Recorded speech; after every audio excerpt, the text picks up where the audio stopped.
పల్నాడు జిల్లా దాచేపల్లి పోలీస్ స్టేషన్లో మరోసారి వార్తల్లో నిలిచింది. ఎందుకంటారా, స్టేషన్ పేరు మామూలే, కానీ అక్కడ విధులు నిర్వహిస్తున్న సిఐ పొన్నూరు భాస్కరరావు వ్యవహార తీరు శైలితో నిత్యం వార్తల్లో నిలుస్తుంది. గతంలో దాచేపల్లి పోలీస్ స్టేషన్కు బేడీలు వేసి వార్తల్లో నిలవగా తాజాగా వైసీపీ కార్యకర్తలపై థర్డ్ డిగ్రీ ప్రయోగించడంతో మరోసారి వైరల్గా మారారు. అయితే ఇక ఎమ్మెల్యే ఎలపతినేని ఏరుకోరి తెచ్చుకున్న సీఐగా చలామణి అవుతున్నారు. ఎలపతినేనికి ఏం చెప్తే అది చేయడమే భాస్కర్ డ్యూటీ అంటూ స్థానికులు గుసగుసలాడుతున్నారు.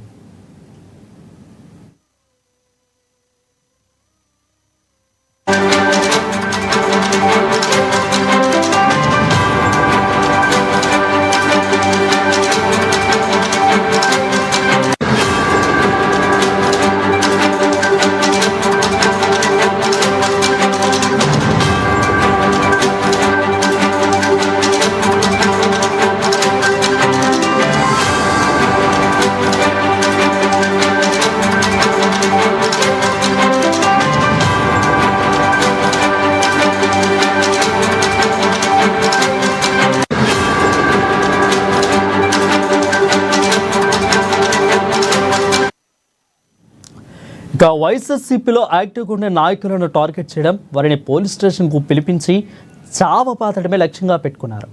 ఎవరైనా వైఎస్ఆర్సీపీ నేతలు ఎందుకు మా వాళ్ళను పోలీస్ స్టేషన్కు తీసుకొచ్చారని అడగగా, వెళితే పోలీస్ స్టేషన్కు మీరు ఎందుకు రాకూడదు, ఎందుకు వచ్చారంటూ ఆగ్రహిస్తారు. ఇలా వేధిస్తుండడంపై మీడియాలో కథనాలు రావడంతో సిఐ భాస్కరరావును గురజాల నుంచి బదిలీ చేశారు. అయితే ఎరపతినేని ఆశీస్సులతో పక్క స్టేషన్ అయిన దాచేపల్లి సిఐగా పోస్టింగ్ దక్కించుకున్నారు. ఇక తాజాగా వైసీపీ నేత బీసీ నాయకుడు హరికృష్ణపై టీడీపీ నేత షేక్ జానీ పాషా బంధువులు ఫిర్యాదుతో హత్యాయత్నం కేసు నమోదు చేశారు. అయితే ఫిర్యాదు చేసిన వ్యక్తికి గాయాలు లేవు, ఆసుపత్రిలో చికిత్స పొంది దాఖలాలు కూడా లేవు. అయినా హరికృష్ణను రాజకీయ కక్షతో అరెస్ట్ చేసి థర్డ్ డిగ్రీ ప్రయోగించారు పోలీసులు. ఇక గత నెల 17వ తేదీన దాచేపల్లి పోలీస్ స్టేషన్కు తీసుకొచ్చారు. ఆమెను కలవడానికి వచ్చిన బంధువులు, న్యాయవాదులను పోలీస్ స్టేషన్లోకి రానివ్వలేదు.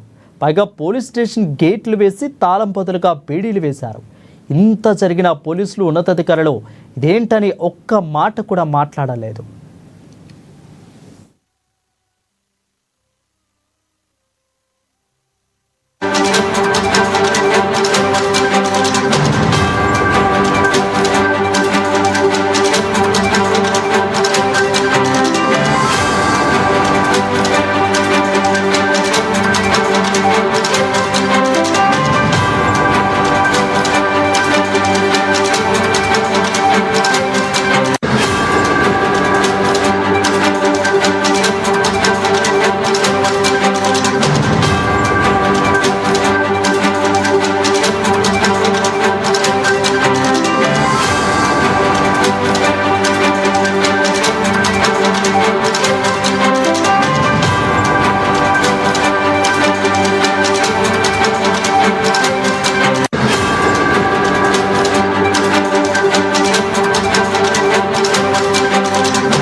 ఇక పల్నాడు